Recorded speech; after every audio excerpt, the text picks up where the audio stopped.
Hello everyone, true HHSC media YouTube channel में आप सभी का स्वागत है। और दोस्तों, आज की वीडियो में मैं आपके लिए लेकर आया हूँ HHSC प्रीवियस एग्ज़ाम्स क्वेश्चंस, यानी वो क्वेश्चंस जो कि प्रीवियस HHSC एग्ज़ाम्स में बार बार पूछे गए थे, यानी कई बार पूछे गए थे। और इस प्रकार के जो क्वेश्चंस हैं आने वाले एग्ज़ाम्स में, चाहे हम CET की बात करें या ग्राम सचिव की बात करें, हरियाणा पुलिस की बात करें, उनमें भी ये इम्पोर्टेंट बनते हैं। ये जो रूल जो इनमें लगते हैं वहाँ भी इम्पोर्टेंट बनते हैं। तो इस वीडियो में वही क्वेश्चंस हम करने जा रहे हैं जो कि HHSC ने बार बार पूछे हैं। तो सबसे पहला क्वेश्चन जो आपके सामने है वो आप देख सकते हैं। एक बार वीडियो को थोड़ा सा जूम कर लेते हैं। यहाँ पर आप देखिए first question, a person who has unusual और रिमार्केबल एबिलिटीज़, ये पूछा गया था। A person who has unusual, असाधारण, रिमार्केबल एबिलिटीज़ जिसमें हो, योग्यता जिसमें हो, उस व्यक्ति को हम क्या बोलेंगे? तो इसका जो राइट आंसर है वो है प्रोडिजी। तो आपने ये याद रखना है, प्रोडिजी। जिसमें अद्भुत क्षमता है, अद्भुत योग्यता जिसमें, उसको बोलेंगे प्रोडिजी। जो नेक्स्ट क्वेश्चन है, कोशिश करेंगे हम इसको जल्दी से जल्दी, मतलब ज़्यादा टाइम आपका न लगे। आसान है। Next, one who can not die, जो मर न सके, जो मर जाए उसको बोलते हैं मोर्टल, MORTL। मतलब हम सभी मोर्टल हैं, मर जाते हैं एक दिन, लेकिन जो कभी ना मरे उसको बोलते हैं इमोर्टल। तो इसका जो राइट आंसर है वो है B। नेक्स्ट है इसके बाद, find the correctly spelled word, ये बताना भी इसमें राइट स्पेलिंग किसकी है। तो जो 12th है ये गलत है, इसकी जो राइट स्पेलिंग है वो होनी चाहिए TWELFTH, ये होनी चाहिए। डिसीव की DECEIVE, डिसीव की होनी चाहिए, ठीक है। और इसके बाद हम बात करें ट्रूली, ट्रूली की स्पेलिंग होनी चाहिए TRULY, यानी ये भी गलत है। तो ये तीनों गलत हैं, हमने सही बतानी है। तो वैक्यूम की स्पेलिंग बिल्कुल सही है, VACWU, आपने याद रखना है, कई बार पेपर में पूछी जाती है, VACWM। जो नेक्स्ट सेंटेंस है वो है, a book publish after the death of author, लेखक मर जाए उसके बाद जो बुक पब्लिश हो, प्रकाशित हो, उसको क्या बोलते हैं? उसको बोलते हैं पोस्थुमस, यानी मरने के बाद प्रकाशित होने वाली जो बुक है। ये तीनों वर्ड बिल्कुल आसान है। ओमेज, श्रद्धांजलि, पॉपुलर, प्रसिद्ध होना, न्यू बॉर्न, जिसका नया जन्म हुआ है। तो पोस्थुमस इसमें बिल्कुल राइट है। नेक्स्ट जो क्वेश्चन है बिल्कुल आसान सा है, आर्टिकल का, लेकिन पूछा गया था और इसमें कई बच्चे गलती भी करते हैं। ही इज़ डैश यूरोपियन, ठीक है, यह की साउंड है। हमने आर्टिकल में, मैं आपको बता देता हूँ, आर्टिकल में हमने वोवल नहीं देखना, वो ये नहीं देखना कि वोवल कहाँ है, हमने ये नहीं देखना कि कॉन्सोनेंट कहाँ है, हमने ये देखना है साउंड किसकी है, साउंड के हिसाब से हमने भरना है। तो यहाँ पर देखो साउंड यूरोपियन, यह की साउंड है, जहाँ भी यह की साउंड आपको दिखाई दे वहाँ ए का यूज़ होता है, ठीक है।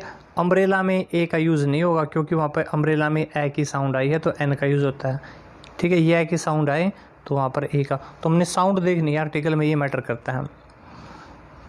नेक्स्ट है, जेनिथ का सिनोनिम क्या होता है? जेनिथ का मतलब होता है शिखर, जोपरी पॉइंट, ठीक है। और क्लाइमेक्स भी बिल्कुल लास्ट में, बिल्कुल अंतिम पॉइंट। तो इसका जो क्लाइमेक्स है वो बिल्कुल राइट है। सारा तेज होता है, ब्राइट, चमकीला, ब्रेवरी, बहादुरी होता है। नेक्स्ट है, to kill someone for political reason, राजनीतिक अपने कारण के कारण किसी की किल कर देना, किसी को मर्डर कर देना, उसको बोलते हैं असैसिनेशन, वध कर देना किसी का, ठीक है। होमिसाइड होता है H फॉर ह्यूमन, एक मानव का मर्डर कर देना। तो आपने इसमें ध्यान रखना है, असैसिनेशन इसका राइट है। नेक्स्ट हम बात करें, बिल्कुल आसान है, कई बार मैंने करवाया, बहुत बार सेंटेंस मैंने करवाया, लेकिन बार बार पूछा जाता है। I prefer coffee dash T, इसमें इस दिन का यूज़ भी नहीं होगा, इस दिन का यूज़ भी नहीं होगा, इसमें टू का यूज़ होगा। कई बार मैंने ये करवाया है। प्रेफर कहीं भी आपको दिखाई दे, प्रेफर के बाद टू आता है, की के बाद टू आता है, इंजूरियस के बाद भी टू आता है, बिलोंग के बाद भी टू आता है, सुपीरियर, सीनियर, जूनियर, इन सब के साथ में टू का यूज़ होता है। नेक्स्ट की हम बात करें, समथिंग विच बिकम आउटडेटेड, जो आउटडेट हो गया है, जो अब काम का नहीं है। अब सो लेट, यानी जो अब काफ़ी लेट हो गया है। आउटडेटेड, जो अब काम का ही नहीं है। तो ओब्सोलेट, ओब्सोलेट को तुम ऐसे मान सकते हो अबसोलेट, यानी जो अब काफ़ी लेट हो गया, कोई फ़ायदा नहीं उसका, अब उसको बोलते हैं समथिंग विच बिकम आउटडेटेड। तो इसका राइट है। अब नेक्स्ट की हम बात करें 10th है, I dash meet him yesterday, 10th से है तो ये मैंने कई बार करवाया गया है। यस्टरडे आपको दिखाई दे, एगो आपको दिखाई दे, ठीक है, लास्ट आपको दिखाई दे, लॉन्ग एगो आपको दिखाई दे, लॉन्ग एगो आपको दिखाई दे जाए, तो ये पास्ट इंडेफिनेट होता है। पास्ट टाइम हिस्टोरिकल फैक्ट ऐसी चीज़ें दिखाई दे तो वो पास्ट इंडेफिनेट होता है, और पास्ट इंडेफिनेट का यदि सिंपल है तो सेकंड फॉर्म का यूज़ किया जाता है, ये सेकंड फॉर्म है। नेगेटिव है तो डिड नॉट फर्स्ट का यूज़ किया जाता है, डिड नॉट फर्स्ट, तो फिर डिड नॉट फर्स्ट का यूज़ करते हैं हम। नेक्स्ट है बिल्कुल आसान, she always just go to temple, आदत है भाई, जहाँ भी आपको आदत दिखाई दे, हैबिट, जहाँ भी आपको पता चले इसमें तो हैबिट है, जहाँ भी आपको दिखाई दे इसमें तो ट्रूथ है, सच है, सारी दुनिया मानती है, तो वो प्रेजेंट इंडेफिनेट होता है। उसमें फर्स्ट फॉर्म के साथ में एस का यूज़ करते हैं यदि एक की बात है, यदि ज़्यादा की बात है तो उसको वैसे ही रख देते हैं। तो इसमें हम देखेंगे एक की बात है सी, तो इसका यूज़ होगा goes, she always goes to temple, she always goes to temple. अब हम बात करें नेक्स्ट सेंटेंस की, it dash rain since morning, तो सिंस 4 के बाद टाइम है और सेंटेंस वहीं ख़त्म हो जाए तो वो होता है प्रेजेंट परफेक्ट कॉन्टिन्यूस टेंस, जिसमें एज बिन हैव बीन का यूज़ किया जाता है, तो इसमें ऑप्शन बी बिल्कुल राइट है। नेक्स्ट की हम बात करें, choose the best expressive meaning of Placid, Placid का मतलब होता है शांत, तो इनमें भी हमने वही ढूंढना है जिसका मीनिंग हो शांत, ठीक है। कोल्ड तो ठंडा होता है, क्लियर साफ होता है, डीप गहरा होता है, काम शांत होता है, और वही बताना हमने, एक प्लेसिड का मतलब होता है शांत, तो ए इसमें बिल्कुल राइट है। नेक्स्ट की हम बात करें, फाइंड करेक्टली स्पेल्ड वर्ड, ठीक है, सही स्पेलिंग बतानी है एंटरप्रेन्योर की, तो इसमें मैं आपको बता देता हूँ। एंटरप्रेन्योर में सबसे पहले लिखोगे EN, फिर आपने लिखना है TRE, फिर आपने लिखना है PRE, ठीक है, और फिर NEUR, दोबारा आप देखें TRE PRE लिखना है। यहाँ गड़बड़ मिलेगी आपको सेंटेंस में, वर्ड में TRE PRE होना चाहिए, ठीक है, तो ऑप्शन ए इसमें बिल्कुल राइट है। ये आपने ध्यान रखना है, कहीं पर TE करेंगे कहीं पर PE करेंगे, ये नहीं करना। नेक्स्ट है, if he worked hard he dash pass, बिल्कुल आसान है, कई बार समझाया गया है। कंडीशनल सेंटेंस में आपने ध्यान रखना है, जिसमें इफ़ भी हो सकता है, कंडीशनल सेंटेंस में एज सुन एज हो सकता है, ठीक है, कंडीशनल सेंटेंस में व्हेन भी हो सकता है, कंडीशनल सेंटेंस में अनलेस भी हो सकता है, इफ़ भी, तो ये वर्ड हैं, ये वर्ड आपको मिले और कंडीशनल सेंटेंस है, और एक पार्ट में आपको सेकंड फॉर्म दिखाई दे तो दूसरे पार्ट में आपने वुड का यूज़ करना है, तो इसका ऑप्शन डी बिल्कुल राइट है। यदि यहाँ आपको फर्स्ट फॉर्म दिखाई दे तो दूसरे पार्ट में शैल विल का यूज़ होता है। यदि इस पार्ट में, दोबारा मैं बताता हूँ, यदि इस पार्ट में ऐड थर्ड दिखाई दे, ऐड प्लस थर्ड, तो दूसरे पार्ट में वुड हैव थर्ड का यूज़ होता है, would have third, would have third, ये आपने ध्यान रखना, कई बार पेपर में आता है।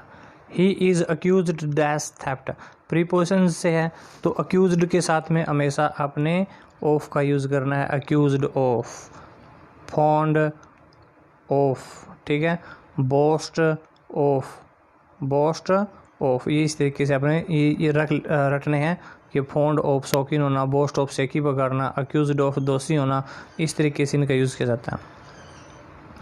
One who totally abstain from alcoholic drinks, ये वन वर्ड सब्सटीट्यूशन है, वो व्यक्ति जो एल्कोहलिक ड्रिंक से पूरी तरीके से परहेज रखे, क्या बोलते हैं उसको बोलते हैं टीटोटलर, ठीक है। और थीस्ट तो होता है भगवान में विश्वास रखने वाला, और एथीस्ट वो होता है जो भगवान में विश्वास न रखता हो, मानता ही ना हो भगवान को। Next sentence, a snake in the grass, a snake in the grass, ये ग्रास है, ठीक है, इसमें सांप छिपा हुआ है, इसका मतलब है अनफोर्सीन हैपनिंग, वो घटना जो अब हमें दिखाई नहीं दे रही है, ठीक है, डेंजरस स्नेक नहीं होगा इसका।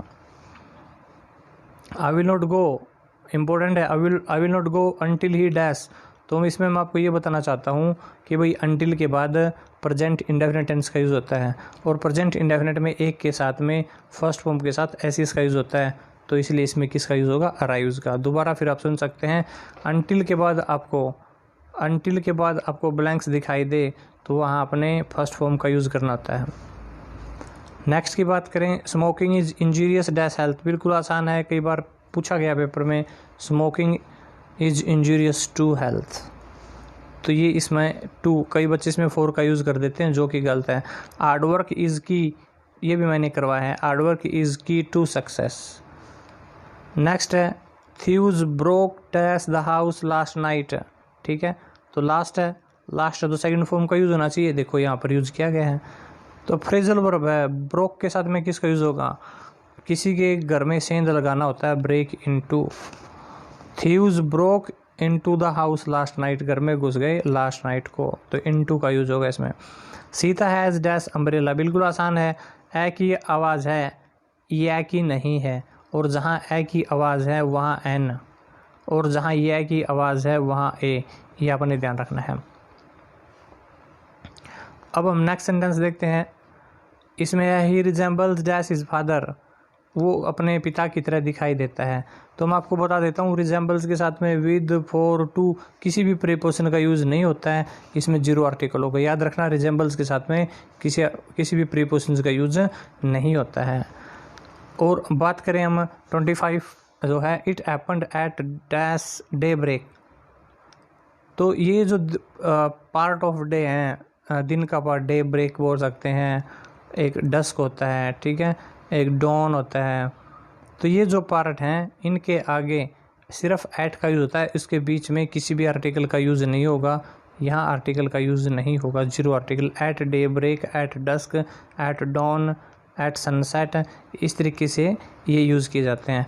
तो ये सेंटेंसेस थे 25 सेंटेंसेस इस वीडियो में मैं आपके लिए लेकर आया था। ये जो प्रैक्टिस सेट बनाया 25 सेंटेंसेस का, और ये सेंटेंस HSSC ने बार बार पूछे हैं, और इस तरीके से अपनी वीडियो लगातार चलती रहेगी। आप घर पर ही इस लॉकडाउन की जो स्थिति है, क्योंकि एकेडमी वगैरह पे आप जा नहीं सकते हैं, इसमें आप घर पर ही रह के अपनी तैयारी कर सकते हैं, और अपना चैनल आपका इसमें काफ़ी सहयोग करने की हम कोशिश करेंगे, ताकि आप घर रहकर सेफ रहकर अपनी पढ़ाई कर सकें। और अपना प्यार और सपोर्ट अपने इसी तरीके से बनाए रखना है, ताकि आपका प्यार के कारण ही ये जो चैनल है ये आगे बढ़ रहा है। तो लास्ट में मैं ये कहूँगा, thanks for watching, thank you, good bye.